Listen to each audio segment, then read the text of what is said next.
가정 예배 드리는 곳마다 하나님께서 은혜 주시고 응답하실 것을 확신합니다. 가정 예배는 축복의 통로입니다. 신앙 고백 드립니다. 나는 전능하신 아버지 하나님, 천지의 창조주를 믿습니다. 나는 그의 유일하신 아들, 우리 주 예수 그리스도를 믿습니다. 그는 성령으로 잉태되어 동정녀 마리아에게서 나시고 본디오 빌라도에게 고난을 받아 십자가에 못 박혀 죽으시고 장사된 지 사흘 만에 죽은 자 가운데서 다시 살아나셨으며 하늘에 오르시어 전능하신 아버지 하나님 우편에 앉아 계시다가 거기로부터 살아있는 자와 죽은 자를 심판하러 오십니다. 나는 성령을 믿으며 거룩한 공교회와 성도의 교제와 죄를 용서받는 것과 몸의 부활과 영생을 믿습니다. 아멘. 말씀은 마태복음 8장 14절 15절 말씀입니다. 기도합니다. 영광과 감사와 찬송을 우리 하나님께 올려드립니다.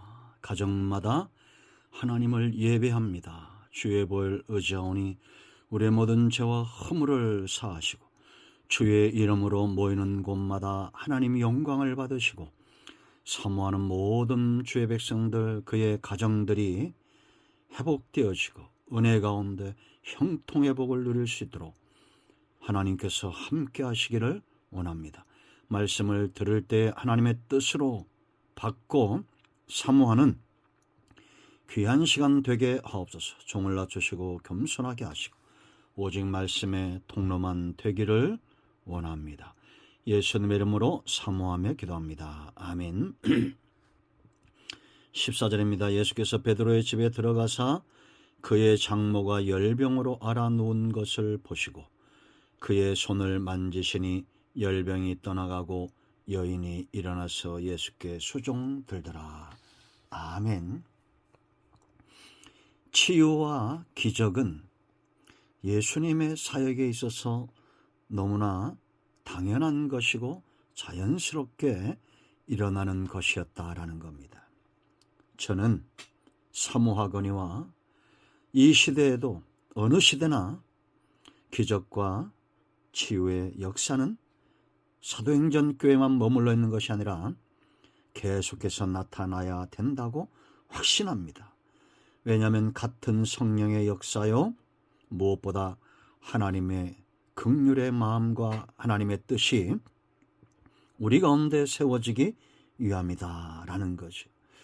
그런데 여러분, 기적과 치유하면 어떤 생각들을 하십니까? 너무 우리가 기적과 치유를 외만 목적을 두고 사는 것도 큰 문제지만 그걸 외면하거나 무시하는 것은 문제가 됩니다. 자, 이제 오늘 이 시간은 이 기적과 표적이 왜 중요한가를 생각해 보겠습니다. 크게 네 가지입니다. 첫째는 무엇보다도 영혼이 귀하다라는 겁니다. 여러분, 예수님의 사역을 잘 보십시오. 나그네, 이방인, 세리, 죄인, 남녀노소 할 것 없이 모두 귀중한 영혼으로 주님께서 만나고 있다라는 겁니다. 오늘 베드로의 장모의 열병을 치유한 사건은 마가복음 1장에도 나오고 1장 29절 31절, 누가복음 4장 38절 39절에 나옵니다. 이 당시의 여자는 지금이야 여러분 남존 여비 이런 게 없잖아요. 예수님 당시에만 해도 여자나 아이는 같은 급으로 취급받던 시대였습니다. 그런데 예수님께서는 이 여인에게도 치유와 그 은혜를 허락하시죠. 사람이면 하나님의 형상이요 영혼을 가진 소중한 존재로 보아야 됩니다. 예수님이 남자들만 위해서 십자가에서 죽으셨을까요? 아닙니다. 구속의 은혜와 예수님의 사역의 은총은 모든 사람들에게 미쳐야 됩니다. 약한 자들을 왜 학대할까요? 그들이 무식하고 못 배워서가 아니죠. 예수님이 정말 싫어하는 것은 영혼을 귀하게 여기지 않는 겁니다. 여러분, 사람이면 사랑하시고 그 영혼을 귀하게 여기십시오. 사람이 짐승과 다른 것은 영혼의 문제입니다. 신앙을 갖는 것은 누구밖에 없어요. 수많은 동식물이 있지만 사람밖에 없습니다. 영혼이 있기 때문입니다. 제가 늘 강조하듯이 내 손 닿을 곳에 있는 사람들부터 사랑해야 됩니다. 예수님은 죄인들의 친구로 오셨고 양을 위하여 기꺼이 목숨을 버리시는 분입니다. 자, 두 번째, 왜 기적과 표적이 여전히 우리 가운데 나타나야 되고 중요하냐? 믿음 때문입니다. 여러분, 마가복음과 누가복음에 기록된 사건을 보면 사람들의 요구에 예수님이 응답하십니다. 믿음으로 예수님을 찾는 사람들 하나님은 외면한 적이 없습니다. 예수님은 그들을 전부 치유하셨고 믿음이 좋은 사람들을 칭찬하셨으며 또한 믿음을 요구하기도 하셨고 믿음 없는 것을 도와주기도 하셨다라는 겁니다. 마가복음 9장 22절 말씀 보면 귀신 들린 자녀를 둔 아버지가 예수님께 나옵니다. 여러분, 이것이 얼마나 기가 막힌 그런 문제겠어요. 환경이었습니까? 내 아들이 내 딸이 귀신 들었다 생각해 보세요.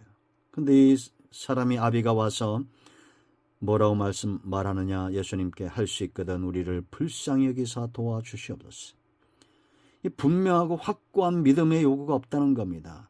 그때 예수님께서 이 사람을 깨우치게 하신 말씀이 뭐냐? 할 수 있거든이 무슨 말이냐? 믿는 자에게는 능치 못할 일이 없느니라. 그때 이 예수님의 말씀을 듣고 이 사람이 큰 소리칩니다. 내가 믿나이다. 믿나이다라고 큰 소리 쳤지만 스스로 생각해도 믿음이 없음을 알고 나의 믿음 없는 것을 도와주소서라고 말합니다. 여러분, 할 수 있거든, 하나님 할 수 있거든, 이런 말은 응답을 받을 수가 없습니다. 하나님이 알아서 해주세요, 이것은 믿음이 아닙니다. 게으름입니다. 그러므로 여러분, 우리는 분명한 믿음을 갖고 하나님께 나아가 요구해야 됩니다. 믿음의 문제입니다. 하나님의 능력의 문제가 아니라 믿음의 문제입니다. 자, 세 번째 중요한 것은 마가복음과 누가복음의 사건을 보면 예수님께서 질병을 꾸짖으셨다 이렇게 나옵니다. 여러분, 우리가 꾸짖는다는 것은 인격이 있다는 거죠. 그럼 뭘 꾸짖었을까요? 병든 그 사람을 꾸짖었을까요? 아닙니다.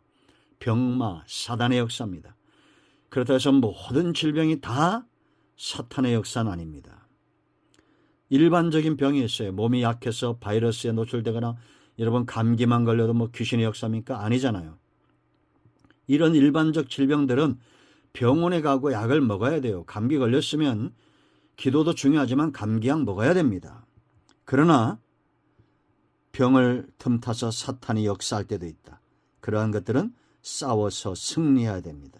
그래서 이런 영적 싸움이 중요하기 때문에 예수님의 사역과 예수님의 치유 현장에 사단을 내쫓고, 여러분 바다가 무슨 인격이 있습니까? 근데 바다를 꾸짖는 거 이제 앞으로 나오겠지만 8장 26절 27절 말씀 보면 바다를 꾸짖으니 아주 잔잔하게 되었다라고 말합니다. 사탄이 역사하는 겁니다. 그러므로 여러분, 우리는 이걸 잘 분별할 수 있는 지혜가 있어야 됩니다. 일반적으로 몸이 약하면 병원을 가고, 그러나 병마가 역사하고 사탄이 역사할 때는 꾸짖어 이겨야 된다라는 거. 네 번째, 이 치유와 회복이 왜 중요하냐? 이 병에 걸렸던 베드로의 장모가 질병이 치유되고 예수님을 수종듭니다. 바로 헌신하지 못하는 자들에게 필요한 것이 기적이에요. 치유입니다. 사단에게 매여서는 주님이 기뻐하시는 섬김, 헌신이 불가능합니다. 자, 우리가 잘 진단을 해봐야 됩니다. 왜 헌신하지 못합니까? 왜 섬기지 못합니까? 물론 모든 것이 다 사탄의 역사는 아닙니다. 그런데 1순위가 되지 않고 있다는 거죠. 내가 하나님을 사랑하고 예배 중심, 말씀 중심, 헌신 중심에 사는 사람은 하나님이 그 삶 가운데 1순위인데 1순위가 됐다는 것은 그만한 가치가 있기 때문이요. 사랑을 체험하고 은혜를 체험하고 응답을 체험하기 때문에 섬김이 가능한 겁니다. 그래서 사단에게 매여 있는 사람들도 섬김이 불가능하고, 두 번째는 치유와 회복이 되어야 하나님을 섬길 수 있는 겁니다. 그래서 이스라엘 백성들이 광야에서 들어야 될 두 번째 음성은 여호와 라파, 우리를 치유하시는 하나님이시다. 여러분, 회복되고 치유되기를 하나님은 지금도 섬김을 받으시기 위해서 출애굽시켰던 이스라엘 백성들처럼 하나님 앞에 헌신된 자들을 부르십니다. 자, 중요한 것은 또한 우리가 은혜 받았으면 섬겨야 돼요. 은혜에 대한 반응입니다.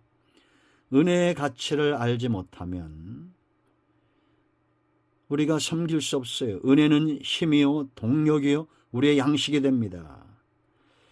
이 베드로의 장모가 질병에 놓여 수종들었다는 것 참 감사한 일이죠. 베드로의 사역이 크니까 이런 어려움이 오고, 마태복음 16장에서도 사단이 밀가부로 듯이 베드로의 마음을 혼란스럽게 하는 것을 우리가 보게 됩니다. 사단은 항상 우리 가까이 있습니다.